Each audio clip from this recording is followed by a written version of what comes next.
I'm going to take you guys through a quick little flow, should take about 10 minutes, all aimed towards the hips and getting these guys moving better. We're going to address the muscles, the control, and the nerves. So I'm just going to walk you through several different things.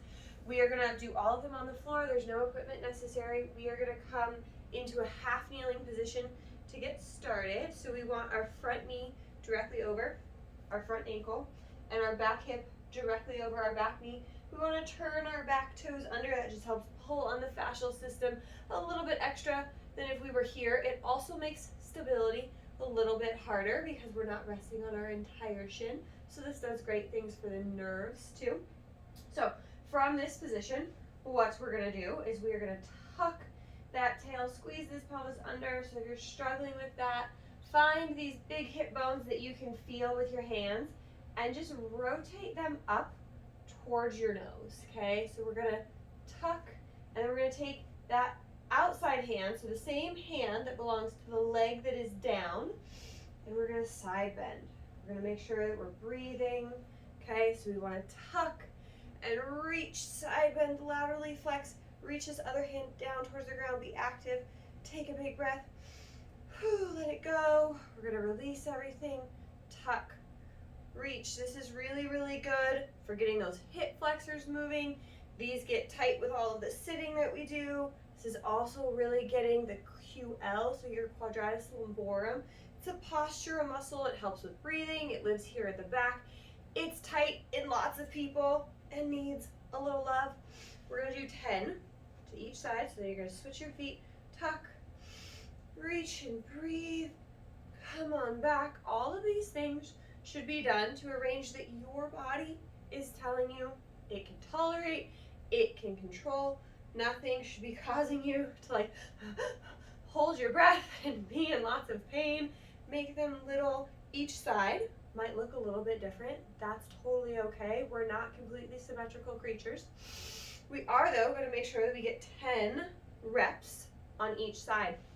And then we're going to come back to that first side. We are going to come to our half kneeling position. You can walk yourself forward with those hands and then line that front foot up with wherever your hands went.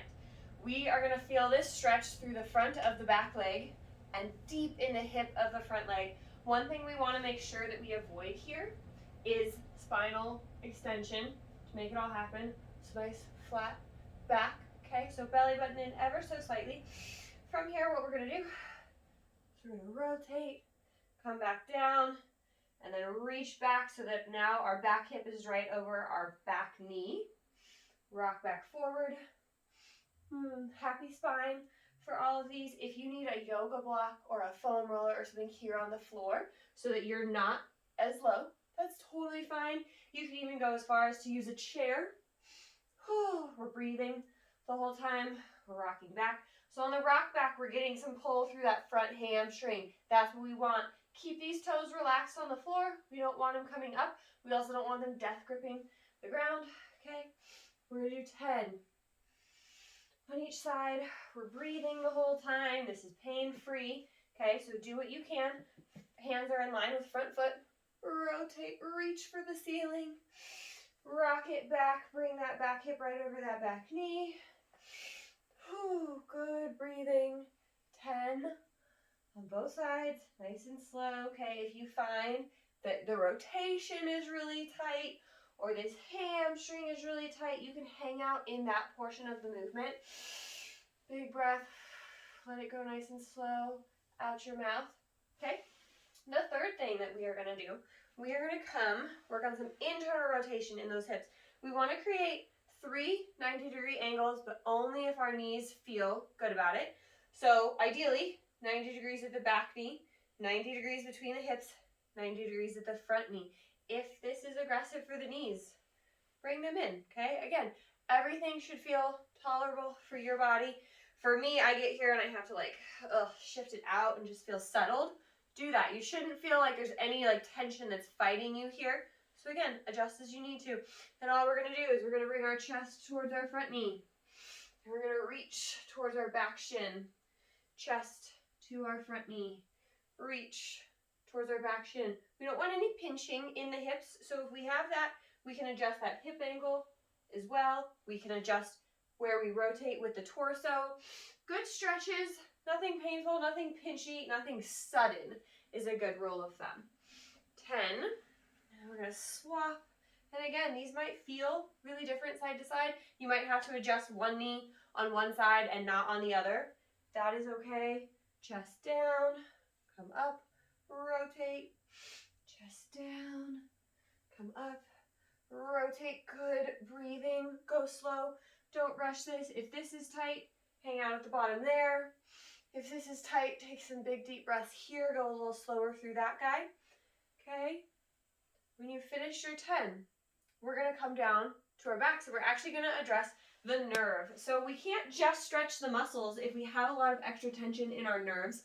We're never going to get anywhere just stretching the muscles. We've got to work on the nerve. So what we're going to do is we are going to come one foot flat on the ground, leg is bent. You can hold your thigh if you want to. You're going to point your toes and you're going to flex your knee and pull your toes up towards your nose.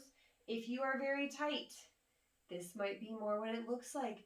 That's okay. We want the toe point and the toe pull up towards your nose and the quad squeeze. Big breaths here. We're not rushing.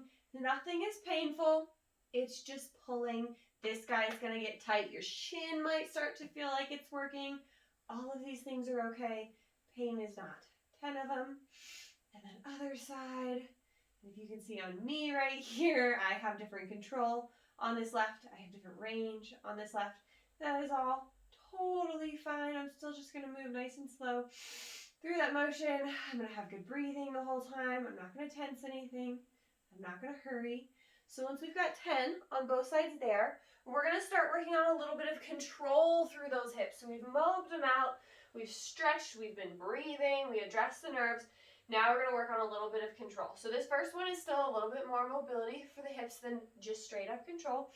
What you're going to do, we're going to take one leg out straight. Those toes are going to slide along the ground up to a comfortable place and back around us to a comfortable place. Don't rock your torso, okay? Keep yourself nice and level, active through those hands. Try not to round your back through any of these. If this feels really good, you can hover that toe ever so slightly.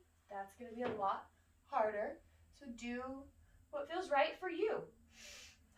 We're going to do 10 on both sides, okay? So we're going to cross over the back, but we're not going to let our hips dip when that happens. We're going to come all the way up to a comfortable place. Cross over the back. Don't force anything to a cramp, okay? So if you get to a place, like I get right out here and my left is like, no, I'm going to cramp if you go any further. Ease your way. You'll get a little bit further if you're gentle by the end of your 10 reps, okay?